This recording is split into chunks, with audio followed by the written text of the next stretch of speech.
Last part के रूप में the last bite of a girl with a basket I am before you. Please take your textbook and follow me while I am explaining the lines and passages. So far as you know that here in this chapter, A Girl with a Basket, the author is describing about his personal experience which he got at the visit of India. And he was much influenced with a very beautiful little girl of 9 years who was selling basket. इसके पहले आप सभी ने पढ़ा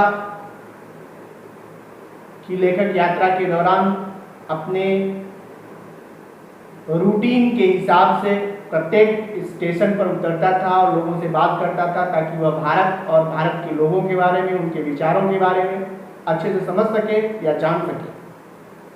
इसी दौरान एक station पर कुछ टोकरी बेचने वाले शरणार्थी बच्चों के द्वारा वह घेर लिया गया, जिसके बारे में उसने इस टेक्स्ट बुक में मैंने आप सभी को पहले बताया. आइए अब देखते हैं कि उन शरणार्थी बच्चों के द्वारा लेखक कैसे प्रभावित हुआ. When the author was surrounded, इस पैसेज को आप सभी अपने टेक्स्ट बुक में देखें. I bought one teeny basket for a few annas. The author says that when he was surrounded by the refugee children who were selling baskets, he bought one teeny basket for a few annas. कुछ आना पैसों में उसने एक छोटी टोकरी खरीदी. And other fruit basket for a bit more, थोड़े कुछ ज़्यादा पैसों में या रुपयों में उसने एक फल वाली टोकरी खरीदी. A beautiful waste paper basket for a rupee, 1 रुपये में रद्दी पेपर रखने वाली बास्केट टोकरी खरीदा. ए lovely saving basket for a rupee, 1 रुपये में ही उसने एक सिलाई करने वाली या सिलाई का सामान रखने वाली टोकरी खरीदा. A few fans for an anna or two a piece, कुछ आना और पैसों में उसने कुछ पंखों को खरीदा, हैंड फैन खरीदा. My arms were field and I had spent not 50 cents. The author says that I had bought all these type of baskets and fans but I have not spent 50 cents, even 50 cents. 50 रुपए भी मेरे खर्च नहीं हुए थे. The children passed in shouting their wares. जैसे जैसे बच्चे अपनी टोकरियां बेचते गए वैसे वैसे वहां से वे अपनी वेयर्स लगाते हुए, नारे लगाते हुए, अपनी आवाज लगाते हुए टोकरियां बेचने के लिए कुछ कहते हुए वहां से बच्चे चले गए. आई वॉज ए प्रिजनर, जब तक वे बच्चे वहां थे उन सब से मैं घिरा हुआ एक कैदी की भांति था. कंप्लीटली सराउंडेड, पूरी तरह से घिरा हुआ. अनेबल टू मूव, और हिलने में भी असमर्थ था. द मोस्ट डेलिजेंट एग्रेसिव वेंडर, सबसे परिश्रमी और आक्रामक वेंडर एक विक्रेता थी. Was a beautiful girl of 9, एक छोटी लड़की जो 9 वर्ष की थी, सुंदर लड़की. इन फ्रंट ऑफ मी, वो मेरे ठीक सामने खड़ी थी. She had a lovely basket with handle, उसके पास हत्थेदार एक सुंदर टोकरी थी. And C wanted a rupee and a half for it, और वह इसके लिए 1 रुपया और आधा यानी 1.5 रुपये चाहती थी. और या अबाउट 30 cents, 1 रुपये 30 पैसे भी मिल जाते तो भी वह टोकरी दे देती. She was an earnest pleader, वह लड़की बिल्कुल ही गंभीर अनुरोधक थी. There were tears in her eyes, उसकी आंखों में आंसू थे. शी प्लीडेड, उसने मुझसे अनुरोध किया. एंड बेग्ड, और गिड़गिड़ाया. इन टोन्स, ऐसी आवाज में, that would ring any heart, जो किसी के हृदय को द्रवित कर सकती है, पिघला सकती है. ऐसी आवाज में उसने मुझसे अनुरोध किया. माई आर्म्स वर फुल, मेरी भुजाएं भरी हुई थी। आई हैड नो रूम, मेरे पास कोई जगह नहीं था। लेट अलोंग एनी नीड, और मुझे किसी दूसरी टोकरी की जरूरत भी नहीं थी। फॉर अनदर बास्केट, किसी दूसरी टोकरी की। इसीलिए बैलेंसिंग माई बास्केट्स, अपनी टोकरियों को का संतुलन बनाते हुए, एंड फैंस, और अपने पंखों को संतुलित रखते हुए, ऑन माई लेफ्ट हैंड, अपनी बाएं भुजाओं से, I reached into my right coat pocket, मैं दाहिने कोट की जेब में अपने हाथ को डाला। And got a handful of changes, और एक मुट्ठी रिचकारी पाया। परहैप्स 15 सेंट्स इन ऑल, जो पूरे 15 सेंट्स थे। which I deposited in the basket that young girl held imploringly before me, मैंने उस टोकरी में वो पूरे पैसे रख दिए जिसे वह लड़की मेरे सामने लेकर खड़ी थी।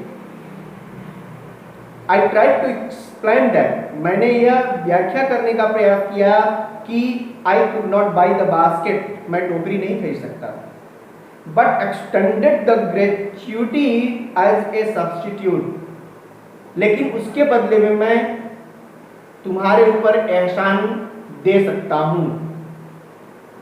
आई रियलाइज एट वंस, अभी लेखक ये एक्सप्लेन करना ही चाहता था कि उसने महसूस किया, महसूस किया एट वंस, तुरंत, what offence I had given, कि मैंने कौन सा बड़ा अपराध कर दिया। दिस चाइल्ड ऑफ 9 ईयर, 9 वर्ष की बच्ची, ड्रेस्ड इन ड्रेस, जो फटे पुराने कपड़ों को पहने हुए थी, and on the edge of starvation, भूखमरी के कगार पर थी। रेस्ड हर चिन, अपने छोटे हाथों को उठाई।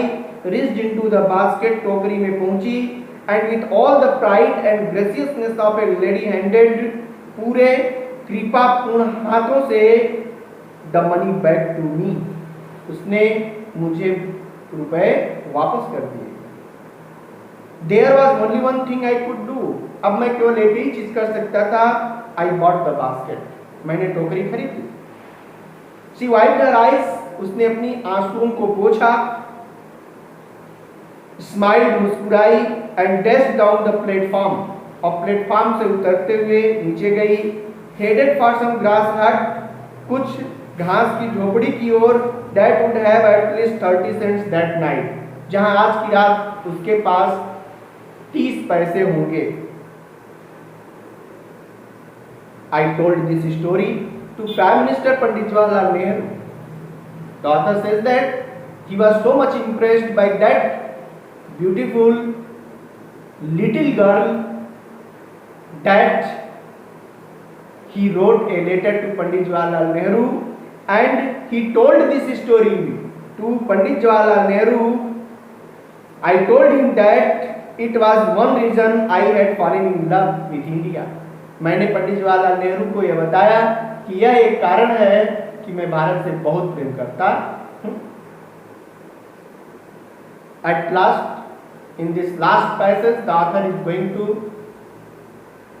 conclude his experiences which he got at the time of visit in India. The people I saw in India, he says that जिन लोगों को मैंने देखा, dot means the author is going to describe about the words which he has written before. Those in villages as well as those in high office. जिन लोगों को मैंने देखा, चाहे वे गांव में रहे हों या हाई ऑफिस, बड़े कार्यालय में रहे हों, have both pride and lively sense of decency and citizenship. उनके पास अपनी नागरिकता के लिए और अपनी जीविका के लिए एक प्रकार का गर्व और स्वतंत्रता का भाव था। They also have a passion for independence, और प्रत्येक व्यक्ति के अंदर स्वतंत्र रहने की एक दृढ़ इच्छा थी। This beautiful child, और particularly this beautiful child, यह सुंदर बच्ची, born in squalor and poverty, जो गंदे स्थानों में पैदा हुई थी, जो गरीबी में पैदा हुई थी, अनएजुकेटेड, जो अशिक्षित थी, in both grammar and manners, जिसे भाषा के व्याकरण का या मैनर्स तौर तरीकों का भी ज्ञान नहीं था, उस बच्ची ने had given me a glimpse of the warm soul of India, उसने मुझे जो है भारत के वार्म सोल, आंतरिक आत्मा की एक झलक दिखला दी। उसने मुझे भारत के आंतरिक स्वरूप का दर्शन कराया। इसलिए लेखक भारतीय संस्कृति, परंपराओं और यहाँ के तौर तरीकों से अत्यधिक प्रभावित हुआ। इस प्रकार इस चैप्टर के माध्यम से लेखक ने भारत की संस्कृति, परंपराओं और यहाँ के तौर तरीकों की प्रशंसा करने का प्रयास किया है। आप सभी को मैंने भी लाइन बाय लाइन एक्सप्लेन करके इस पूरे चैप्टर को पढ़ाने का प्रयास किया है। जैसा कि आप जानते हैं कि प्रोज के लेसन, प्रोज के जितने भी चैप्टर आप पढ़ेंगे उससे रिलेटेड एक पैसेज एग्जामिनेशन में आएगा, जिसका आपको रेफरेंस, कॉन्टेक्स्ट और एक्सप्लेनेशन लिखना होगा। सपोज आपको इस पैसेज का, इस चैप्टर का कोई एक पैसेज मिलेगा जिसका एक्सप्लेनेशन आपको करना होगा, तो आप लिखेंगे, पहले रेफरेंस लिखेंगे कि this passage has been taken from the lesson a girl with a basket written by William C. Douglas, a retired judge of Supreme Court in America. Context मैंने जितने पैसेज पढ़ाए, हर पैसेज के पहले मैंने थोड़ा सा एक लाइन, दो लाइन उसका कंटेक्स्ट, प्रसंग आपको बताने का प्रयास किया है। यानी प्रत्येक पैसेज के प्रसंग अलग अलग हो सकते हैं, कॉन्टेक्स्ट अलग अलग हो सकते हैं। So you should try your best to make the context of every passage in every chapter of the prose or poetry. Poetry में भी इस तरह से बनता है, जिसका रेफरेंस, कॉन्टेक्स्ट और एक्सप्लेनेशन आपको लिखना होता है। So you must try. आप सभी प्रयास करिए और आप सभी, उम्मीद करता हूं कि आप सभी एक्सप्लेनेशन, रेफरेंस, कॉन्टेक्स्ट और एक्सप्लेनेशन अच्छे से लिख पाएंगे। और इससे अगला क्वेश्चन बनता है शॉर्ट क्वेश्चन। टेक्स्ट बुक के अंत में आप जाएं, वहां देखें, वहां जो है छोटे क्वेश्चन, शॉर्ट क्वेश्चन दिए होंगे, उनको आप पढ़िए, उनका अर्थ समझने का प्रयास करिए और उनका आंसर आप अपनी टेक्स्ट बुक से भी ले सकते हैं। जैसा कि मैंने एक्सप्लेन करके पढ़ाया, आप उससे भी उसका आंसर क्रिएट कर सकते हैं। उसके बाद क्वेश्चन बनता है, इसमें ऑब्जेक्टिव टाइप के क्वेश्चन, प्रोज में ऑब्जेक्टिव टाइप के क्वेश्चन बनते हैं। ऑब्जेक्टिव टाइप के क्वेश्चंस में आप fill in the blanks type का भी देख सकते हैं। लाइन, इस टेक्स्ट बुक की ही एक लाइन दी गई होगी, उस लाइन में कुछ शब्द हटा दिए गए होंगे और उन शब्दों से मेल जोल खाते हुए शब्दों को नीचे दे दिया जाएगा। उसी में से आपको चयन करना होगा कि कौन सा सही विकल्प है, जो शब्द यहाँ सुटेबल फिट होगा according to the line of the chapter. इसलिए आपको line to line specially carefully इसे रीड करना चाहिए और समझने का प्रयास करना चाहिए। इन सब बातों को ध्यान में रखते हुए आप prose literature, English literature prose की तैयारी करिए और बोर्ड परीक्षा के लिए आप नोटबुक जरूर बनाते रहिए, जिसमें एक्सप्लेनेशन, रेफरेंस, कॉन्टेक्स्ट, एक्सप्लेनेशन और जो शॉर्ट क्वेश्चन दिए गए हैं पीछे उनका लिखिए, बनाइए। और जो चैप्टर से रिलेटेड जो ऑब्जेक्टिव टाइप के या अल्टरनेटिव टाइप के क्वेश्चंस हैं उनको आप लिखिए और समझने का प्रयास करिए। शेष यदि आप सभी को कोई समस्या होती है तो आप मुझे पर्सनली या मेरे व्हाट्सएप ग्रुप में या टेलीग्राम ग्रुप में आप जुड़ करके उससे आप जो है वहाँ पे आप सॉल्यूशन पूछ सकते हैं और प्राप्त कर सकते हैं। बहुत बहुत धन्यवाद आप सभी को। आप सभी मेरे YouTube चैनल में नए हैं, कोई भी मेरे YouTube चैनल में नए हैं तो आप सब्सक्राइब करिए, और यदि आपने मेरे चैनल को सब्सक्राइब कर लिया है तो आप इसे लाइक करें। उस पर भी, YouTube चैनल पर भी आप कमेंट डाल सकते हैं, जिससे मुझे भी आगे कार्य करने की प्रेरणा और प्रोत्साहन मिलेगा। Once again, thanks a lot to all of you. Thank you very much.